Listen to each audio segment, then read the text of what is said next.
Nous allons reprendre pour cette deuxième session de cette matinée consacrée à ce qu'est, ce que n'est pas la nature humaine et la façon dont on peut utiliser ou non cette notion. On a vu qu'elle était assez malaisée à manier dans des contextes différents de ceux où elle était née.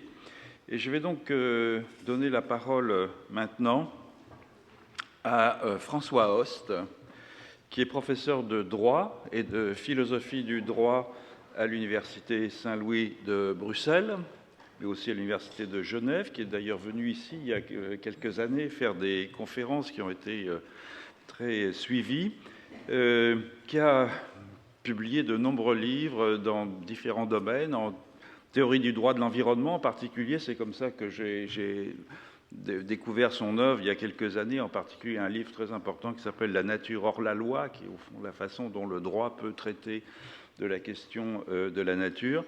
Il est aussi dramaturge, il a écrit plusieurs pièces de théâtre, il a écrit sur le marquis de Sade. Enfin, c'est quelqu'un qui a un champ d'expression très grand et qui va nous parler maintenant de la nature sujette de droit.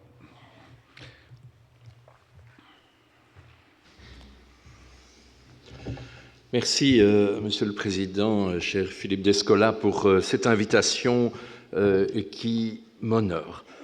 Le sujet que je suis invité à traiter ce matin, en tant que juriste et philosophe du droit, est le thème de la personnalisation possible de la nature, lui accorder le statut de sujet de droit. Alors, le débat concernant cette hypothèse d'une personnalisation de la nature, ce débat n'est pas d'aujourd'hui, il n'a jamais cessé, et dans la littérature occidentale, cette idée suscitait généralement scepticisme et objection. Je dois dire que j'ai moi-même formulé en son temps une série d'objections philosophiques et juridiques à l'égard de ce projet, pourtant parfaitement bien intentionné, et ce dans le livre que vous avez bien voulu rappeler, La nature hors la loi, en 1989. Mais plusieurs éléments remettent sans doute aujourd'hui cette problématique à l'agenda avec une acuité particulière. Ce sont d'abord des constats de fait. Ainsi, l'accroissement, bien sûr, de la gravité des menaces et l'urgence de leur trouver une parade. Le nouveau concept d'anthropocène, annonciateur d'une probable 6e extinction de masse, désigne notre entrée dans une ère caractérisée par le fait que les actions humaines sont devenues la contrainte géologique majeure sur la biosphère et ainsi la cause d'une révolution géologique d'origine humaine. Par bien des aspects, cette révolution met désormais en danger ce que les juristes appellent désormais, le concept est nouveau, la sûreté de la planète, prenant parfois même la forme, dans le registre pénal, de ce qu'on commence à appeler un écocide. Ce constat s'accompagne, il faut bien le reconnaître, de l'échec assez généralisé des politiques mises en place depuis des décennies et du droit de l'environnement classique qui les accompagne. Comme l'observe un projet de directive de l'Union européenne en vue de préserver les droits de la nature, la situation des écosystèmes n'a cessé de se dégrader au cours des décennies qui ont suivi l'adoption des principales législations environnementales. En dépit de ces textes que nos États ont adoptés, la logique productiviste et consumériste reste dominante, subvertissant souvent la mise en œuvre de ces textes, notamment en raison du phénomène que les politologues connaissent bien, le phénomène de capture, le fait que le régulateur est en réalité sous l'influence du régulé. À ces constats de fait s'ajoutent de nouvelles considérations théoriques et éthiques conduisant à la nécessité d'envisager à frais nouveaux cette question de la personnalisation de la nature. Tout d'abord, une attitude que je qualifierais de pragmatique, qui conduit dans ces matières à rechercher le résultat souhaitable, ici une protection enfin effective des milieux. Donc de privilégier cette attitude pragmatique à l'égard d'une posture philosophique qui consisterait à se crisper sur des positions de principe et qui conduirait, comme je le pensais il y a quelques années, à réserver la personnalité juridique aux seuls humains et institutions humaines. Après tout, me dis-je, la personnalité juridique n'est qu'un instrument juridique, une fiction utile pour imputer une capacité d'action au sens juridique, capacité au demeurant variable, pour reconnaître des droits et des devoirs parfaitement modulables, et aussi pour attribuer, le cas échéant, un patrimoine à une entité dont nous, la société, jugeons collectivement qu'il est souhaitable de l'instituer ainsi en personne juridique. Ensuite, seconde considération théorique qui m'amène à remettre cette question sur le chantier, ce serait une ouverture pluraliste à des modèles anthropologiques diversifiés. Il y a différentes conceptions du lien qui nous relie à la nature. Ouverture donc pluraliste qui doit nous faire considérer positivement l'expérimentation juridique de nature pluraliste elle aussi, qui consiste, comme je vais essayer de vous le montrer par des exemples extrêmement récents, qui consiste à tenter d'articuler au sein d'un même ordre juridique des solutions apparemment hétérogènes, inspirées par ces visions différenciées. Tel par exemple le cas de la Nouvelle-Zélande, je vous en parlerai tout de suite, qui fait aujourd'hui sa place à des régimes juridiques holistes et animistes au sein de la bonne vieille tradition britannique classique du common law. Il y va d'expériences de diversification des solutions juridiques qui, tout à la fois, territorialisent le droit, donc qui l'adaptent en fonction des spécificités et des milieux de vie locaux, et en même temps lui impriment des orientations nouvelles, mieux à même de faire justice aux coutumes et traditions de minorités indigènes jusqu'ici privées d'une maîtrise de leur environnement, une maîtrise qui soit en phase avec leur vision du monde et leur propre rôle de communauté à l'égard de ces milieux. Cette résolution pluraliste trouve elle-même à se conforter dans les développements actuels des savoirs éthologiques et anthropologiques notamment. L'éthologie contemporaine ne cesse de réduire la distance spécifique séparant l'homme de l'animal, mettant ainsi en lumière les capacités cognitives de ceux-ci, la richesse de leur vie émotionnelle et jusqu'à leur sens de l'égalité et de la solidarité. Je fais allusion notamment à des travaux de Frans de Waal. Et puis l'anthropologie contemporaine parcourt l'autre bout du chemin en explorant les domaines au-delà de l'humain où s'origine et s'exerce la pensée. Très révélateur de cette perspective est l'ouvrage remarqué d'Edward Ocon, préfacé par Philippe Descola, ouvrage intitulé « Comment pensent les forêts ». Dans cet ouvrage, et à la faveur d'une reprise originale de la triade sémiotique de Peirce, articulant, comme vous savez, 3 types de signes, les icônes, les indices et les symboles, l'auteur s'emploie, dans le même temps, à décrire la continuité et l'enchâssement de cet univers de signes, amorçant donc une possible communication entre les espèces, il parle de pidgin interespèces, et puis d'autre part, et ça m'importe aussi comme juriste, pointant malgré tout la spécificité du langage humain qui est condition de possibilité, dit-il, de l'éthique et de la responsabilité. Ainsi, j'aime beaucoup ça, l'auteur fait coup double, disant dans le même temps l'ouverture de l'humain sur une sémiotique plus générale qu'il décrira comme une biosémiotique, la vie pense, tout en soulignant la propriété émergente, donc il y a continuité et propriété émergente, la propriété émergente que constitue l'apparition d'un langage conventionnel ou symbolique, investissant les humains que nous sommes de responsabilités spécifiques. Cette position dialectique ménage l'immersion radicale de l'homme dans un univers qui le dépasse et le conditionne, tout en l'investissant d'un rôle spécifique qui ne doit pas être pensé en termes de supériorité ou de maîtrise, mais plutôt sous la forme de responsabilité propre à son état. Ce qui, tout naturellement, me conduit maintenant à la question juridique de l'attribution à la nature ou à certains de ces éléments de la qualité de sujet de droit. Après un bref survol des principales avancées actuelles dans ce domaine, je me risquerai à quelques considérations critiques. En effet, si l'option que je fais mienne de pragmatisme et d'ouverture pluraliste doit nous conduire à envisager sous un œil favorable ces innovations, il convient bien évidemment, ici comme partout ailleurs, de garder l'esprit critique et donc de mesurer les limites et les conditions assez spécifiques de réussite possible de ces innovations juridiques. Permettez-moi pour commencer un bref rappel un peu technique, un bref rappel juridique à propos de la notion de représentation. Car enfin, même si l'on accorde la personnalité juridique à la nature, il faut nécessairement qu'interviennent des humains, procureurs, tuteurs, stewards, guardians, trustees, qu'interviennent des humains pour exercer ces droits de la nature, répondre de ses obligations et intervenir en justice.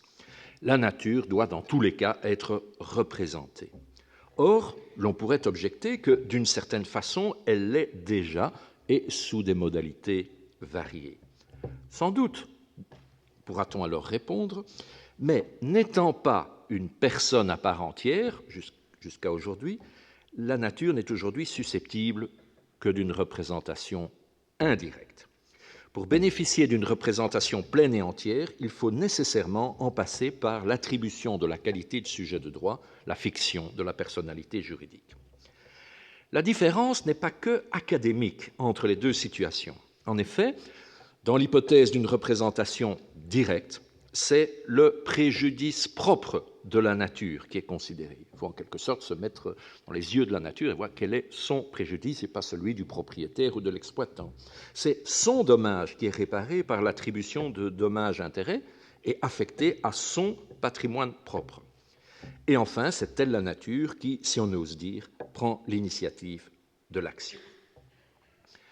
Ceci dit, on peut tout de même noter que les différentes formes de représentation indirecte qui existent déjà, représentation indirecte de la nature, peuvent contribuer également à la défense de ce patrimoine naturel et pas toujours nécessairement dans la seule perspective anthropocentrique des intérêts humains du propriétaire ou de l'usager.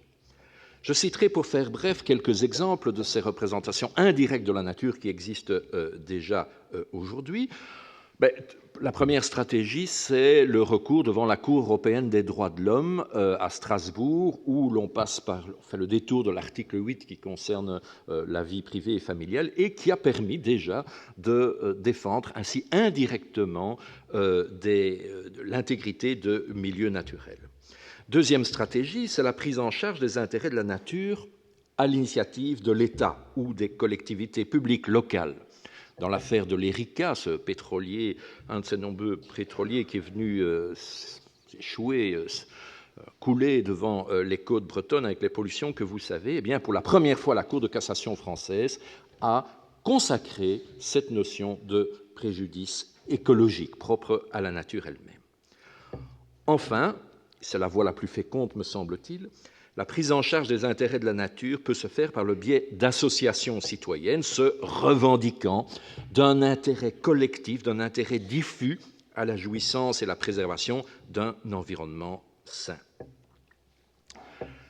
Ce point un peu technique étant précisé, je peux maintenant évoquer quelques-unes des consécrations les plus significatives de cette idée de personnalisation de la nature.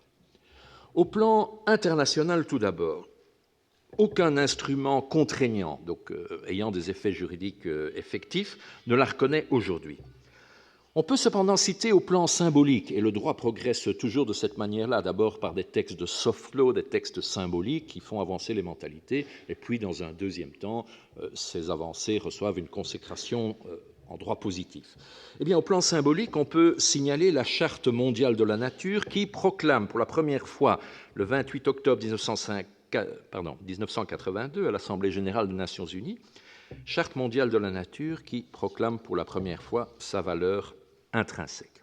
Et puis aussi, 4 ans plus tôt, dès l'année 1978, à l'UNESCO, on a adopté la Déclaration universelle des droits des animaux. Donc des textes jusqu'ici restés à l'état symbolique. Au plan régional, je citerai une intéressante jurisprudence de la Cour interaméricaine des droits de l'homme dans une série d'affaires qui s'échelonnent de 2001 à 2010, opposant les communautés indiennes du Nicaragua, du Suriname et du Paraguay à des entreprises qui, avec la complicité des États, dépossédaient ces communautés de leurs terres pour se livrer, comme c'est hélas trop souvent le cas, à toutes sortes d'activités extractives. La Cour se fait dans ces affaires largement l'écho de la vision du monde, animiste et holiste de ces communautés.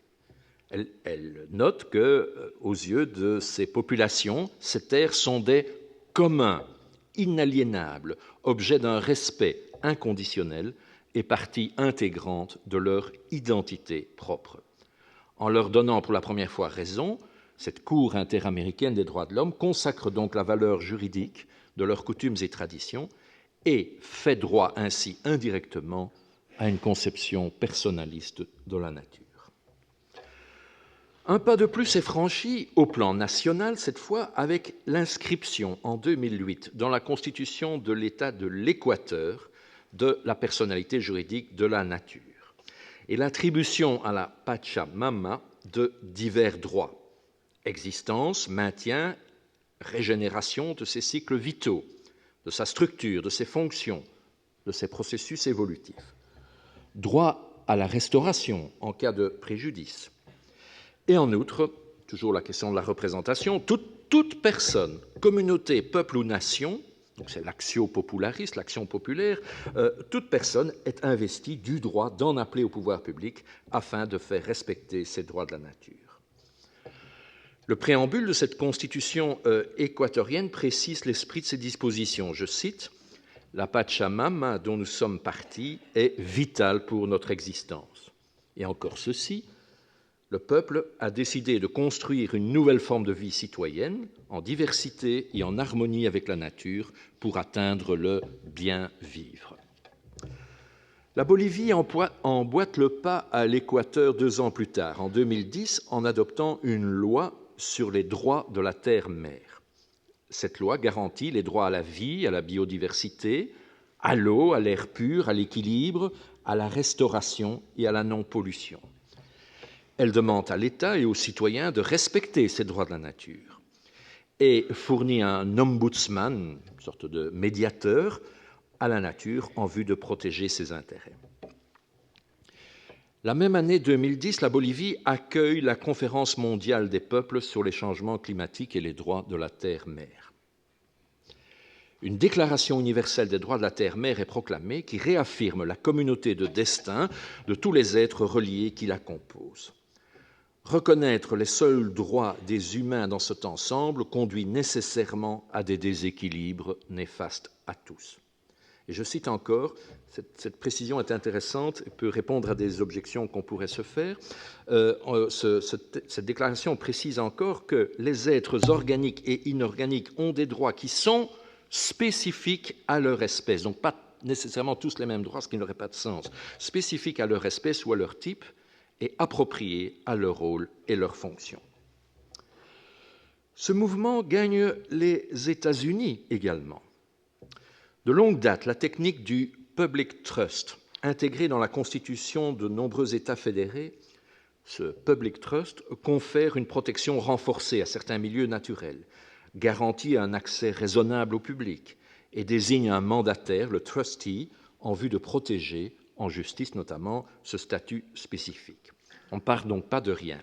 Cependant, le pas, la révolution copernicienne est franchie, le pas décisif est franchi dès lors qu'un certain nombre de municipalités vont plus loin, adoptant désormais des ordonnances locales qui reconnaissent des droits inaliénables à la nature et investissent les résidents du droit de les défendre en justice. Ça a commencé par des petites villes en Pennsylvanie ou dans le New Hampshire. Elles sont aujourd'hui plus de 180 municipalités, dont certaines importantes comme la ville de Pittsburgh.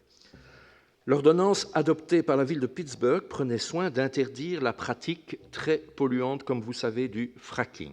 Alors, comme le droit est toujours conflictuel et arbitre les tensions d'intérêt au sein de la société, les choses ne sont pas simples parce que les lobbies pétroliers et gaziers ont poussé l'État de Pennsylvanie de s'opposer à cette interdiction par un certain nombre de villes en autorisant les industries à pratiquer leurs activités partout sur le territoire et sans considération des ordonnances locales. Mais le droit est conflit et, à son tour, cette loi de l'État de Pennsylvanie fut déclarée inconstitutionnelle par la Cour suprême de cet État, qui restaura de la sorte la garantie du droit à la préservation des valeurs naturelles de l'environnement. La France aussi est concernée, du moins par ces territoires lointains. Ainsi, tout récemment, j'ai pu prendre connaissance d'une législation néo-calédonienne qui dispose ceci. Le principe unitaire de vie, qui signifie que l'homme appartient à l'environnement naturel qui l'entoure, constitue le principe fondateur de la société kanak. Afin de tenir compte de cette conception de la vie et de l'organisation sociale kanak, certains éléments de la nature pourront se voir reconnaître une personnalité juridique dotée de droits qui leur sont propres, sous réserve des dispositions législatives et réglementaires en vigueur. Donc c'est une disposition symbolique, programmatique, mais qui ouvre la voie à des dispositions spécifiques pour ces territoires d'outre-mer, avec évidemment la difficulté annoncée, c'est la conciliation nécessaire avec les dispositions législatives et réglementaires en vigueur. Il arrive aussi que ce soit certains éléments naturels, certains d'une très grande importance, qui bénéficient de cette personnification juridique. L'année 2017 connaît à cet égard deux événements majeurs. D'une part, l'attribution de la personnalité juridique au Gange et au fleuve Yamuna par la Cour suprême de l'État d'Uttarakhand en Inde le 20 mars 2017. Et d'autre part, la personnification juridique du troisième fleuve de Nouvelle-Zélande, le Wanganui, en vertu d'une loi adoptée par le Parlement néo-zélandais exactement le même jour, le 20 mars 2017. Permettez-moi quelques commentaires et analyses plus approfondies de ces deux avancées juridiques récentes. L'attribution de la personnalité juridique à un fleuve de l'importance du Gange par la Cour suprême d'un État de tradition de common law est un événement important. À lire attentivement cependant la décision rendue par la Cour suprême de l'Uttarakhand, je note que ce ne sont pas tellement des considérations écologiques tirées de la valeur intrinsèque du fleuve qui motivent cette option, mais bien les droits culturels des hindous. Tandis que l'accent, et c'est important aussi, l'accent est mis au plan opérationnel sur des modalités très précises de gestion en commun de ces milieux naturels. La Cour précise en effet que ces deux fleuves revêtent un caractère sacré pour les hindous, qui entretiennent avec eux une relation spirituelle profonde, une relation d'adoration et de respect. Et la Cour de rappeler qu'à leurs yeux, une immersion dans ces fleuves sacrés peut notamment effacer les péchés, ce qui n'est pas rien. Fidèle à la tradition anglaise du stare decisis, c'est-à-dire le respect des précédents, la Cour s'emploie ensuite, et ça c'est typiquement juridique, mes collègues et amis juristes ici présents reconnaîtront ce syndrome du juriste de toujours s'inscrire dans une longue tradition pour émousser en réalité le caractère révolutionnaire de la décision. Mais la Cour s'emploie de façon très classique à inscrire cette décision, pourtant parfaitement révolutionnaire, dans une longue ligne de précédents, et ils vont jusqu'à remonter au XIIIe siècle avec une décision remontant à l'époque d'Édouard Ier qui avait déjà accordé la personnalité juridique à une église. Et puis aussi, la Cour s'emploie dans cette décision à faire en quelque sorte un cours de droit en évoquant tous les aspects techniquement utiles et fonctionnellement pratiques de la personnalité juridique, dans la ligne de ce que j'évoquais tout à l'heure. La personnalité juridique sert à habiliter une entité à agir en justice, à faire reconnaître ses droits, et c'est donc bien dans cette perspective que la Cour veut inscrire sa décision. Elle conclut par des considérations plus opérationnelles, mais qui ont toute leur importance, avec la mise en place d'un conseil de gestion de ces entités en vue de régler toutes les questions relatives à l'irrigation, la navigation, la fourniture en eau des agglomérations, jusqu'à et y compris la gestion des industries hydroélectriques. C'est bien, on s'inscrit dans la modernité, il faut concilier à la fois cette inspiration animiste et holiste et les réalités de la gestion d'aujourd'hui, surtout dans des endroits aussi densément peuplés.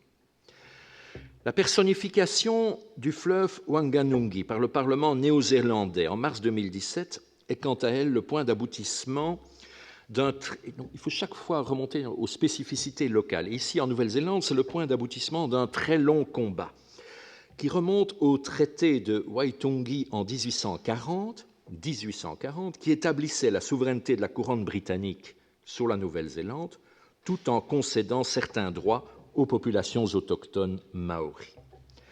Dès le début, cependant, le colon britannique se rendit coupable de violation de ces engagements, à la faveur notamment de divergences de traduction du traité. On connaît ça. Bafouant ainsi la cosmologie des Maoris, s'accaparant ou exploitant leurs terres, en violation de la relation spirituelle de respect et de responsabilité que ces populations nourrissent à son endroit.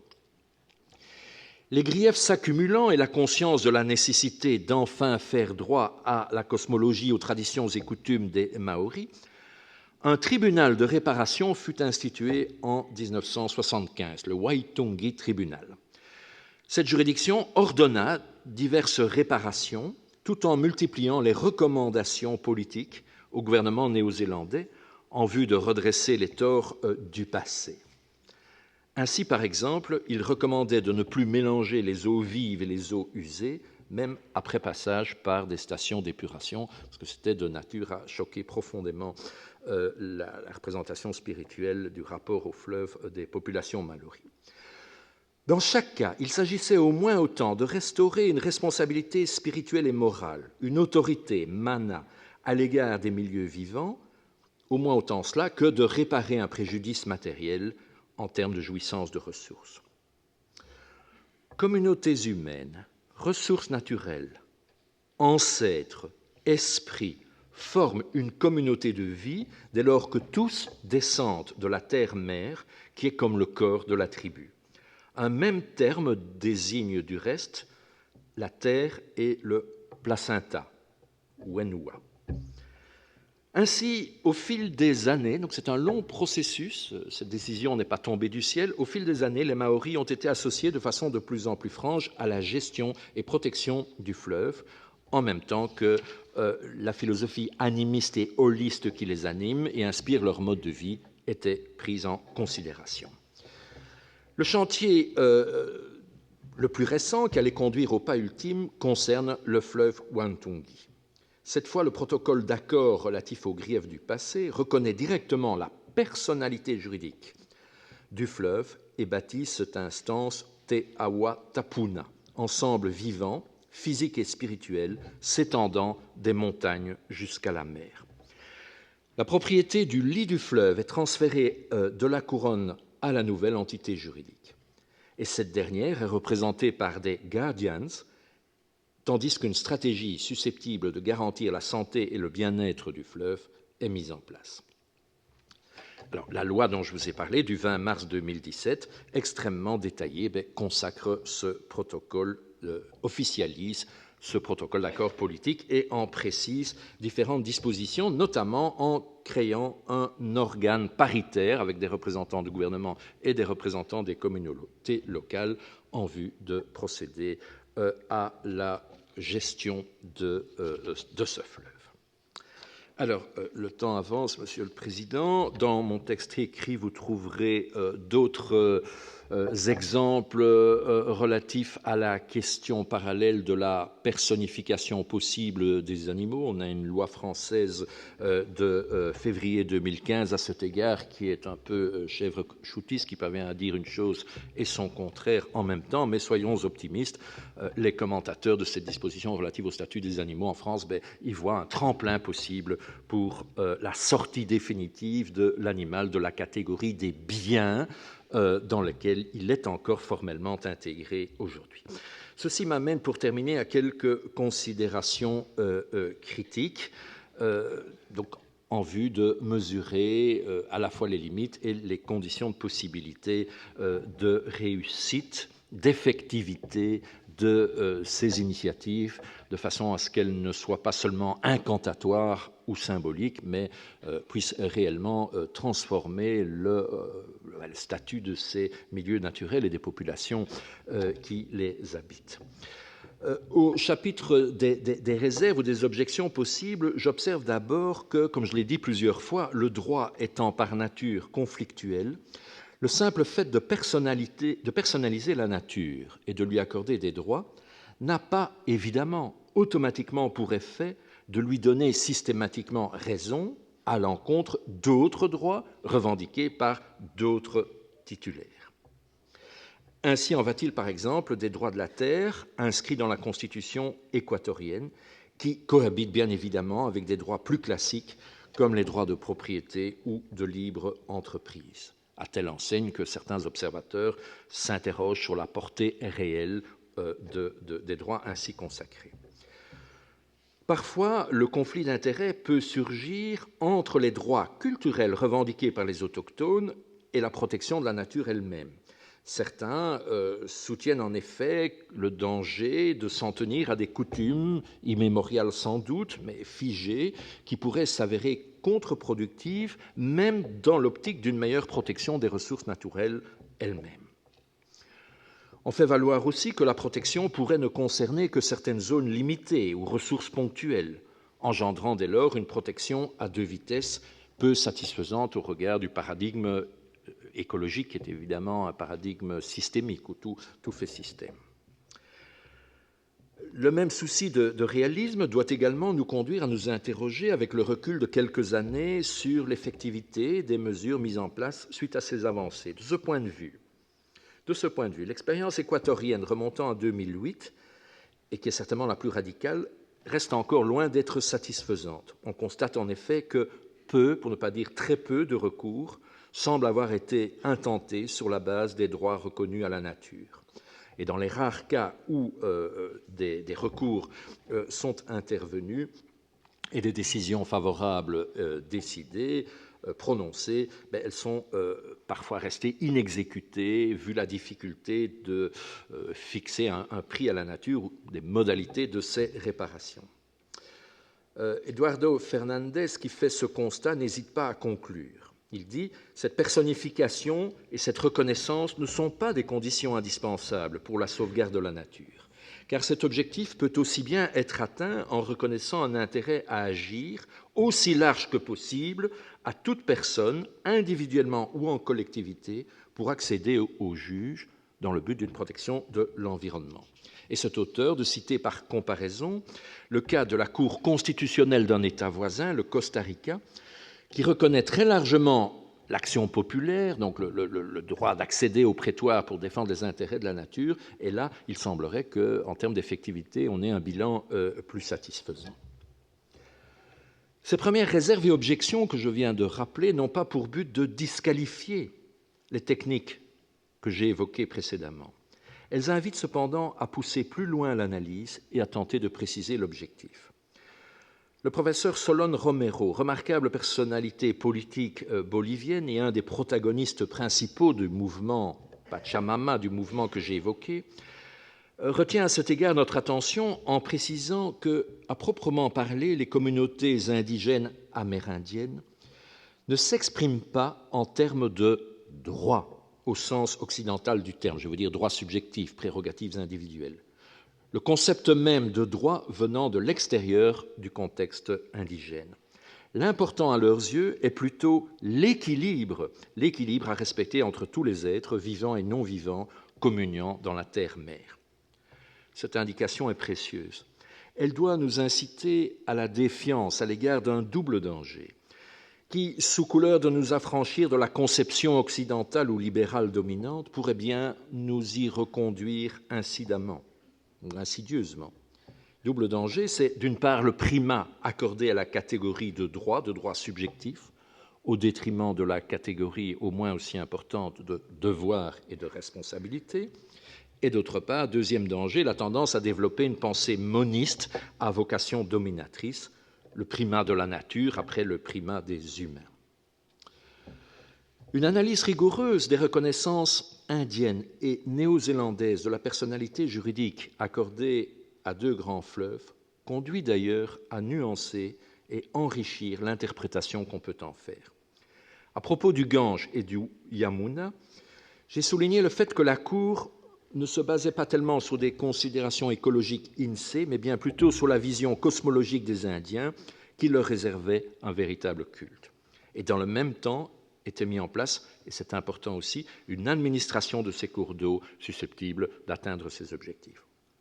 Dans le cas néo-zélandais, la valeur intrinsèque du fleuve était sans doute nettement affirmée, mais ici encore, me semble-t-il, l'essentiel du récit développé trouve son origine dans la culture, les croyances, les modes de vie, les responsabilités assumées par les peuples autochtones concernés. Le professeur Magallanes, qui étudie à fond cette question, intitule l'étude qu'elle lui consacre dans les termes suivants: « Les droits culturels des Maoris, protéger la cosmologie qui protège l'environnement ». Ainsi, plus que des droits individuels classiques ou que des droits attribués à la seule nature, ce sont des droits culturels collectifs qui pourraient s'avérer les plus efficaces et les plus alternatifs au paradigme dominant, conclut, me semble-t-il, à juste titre, cet auteur. D'autant que, et ce point me paraît réellement décisif, cette avancée juridique repose sur ce qu'il faut bien appeler des pratiques politiques, des pratiques collectives, anciennes et déterminées des communautés concernées. Là réside, selon moi, la véritable clé du succès, plus que sur la qualification juridique de la ressource concernée, dans des pratiques collectives, susceptibles d'assurer à celles-ci, à ces ressources, une prise en charge continue, cohérente et résolue. Bien dans la ligne des travaux actuels relatifs au commun, ces pratiques collectives révèlent que l'essentiel tient ici moins dans une idée d'appartenance, de propriété partagée, c'est moins important. Ce qui compte, c'est le développement de modes communautaires de gestion de la ressource. Un faire collectif et pas seulement un avoir individuel ou partagé. Un engagement collectif en faveur de ce milieu qui dément, je le dis au passage, la fable libérale classique toujours rappelée par les tenants du libéralisme lorsqu'on invoque la question des communs. Vous aurez reconnu la soi-disant tragédie des communs de Hardin, qui explique que dès que quelque chose est en commun, tout le monde s'en fiche et la ressource se dégrade. Eh bien, il me semble que les exemples que j'ai évoqués, reposant sur des pratiques collectives de prise en charge, certaines très anciennes, séculaires, démentent évidemment complètement cette fable des communs, cette tragédie des communs, et on peut plutôt parler aujourd'hui de tragédie des anti-communs, ou d'absence de communs. Et justement, je termine là-dessus, aujourd'hui que la tragédie a changé de camp et qu'apparaissent toujours plus clairement les dommages engendrés par une gestion mercantiliste et platement matérialiste des milieux naturels, cet exemple néo-zélandais peut s'avérer inspirant. Un exemple basé à la fois sur de solides pratiques de communing communautaire et une éthique de la responsabilité à l'égard du plus vulnérable, homme ou ressources naturelles. Un exemple fondé en dernier ressort sur une conscience dialectique radicale, convaincu que de toutes les composantes du milieu, aucune ne va sans l'autre. Ou plus précisément encore, et en application du modèle d'Eduardo Kohn que j'évoquais tout à l'heure, c'est la conscience que si la Terre peut survivre sans l'homme, l'homme, en revanche, ne peut survivre sans la Terre. Je vous remercie.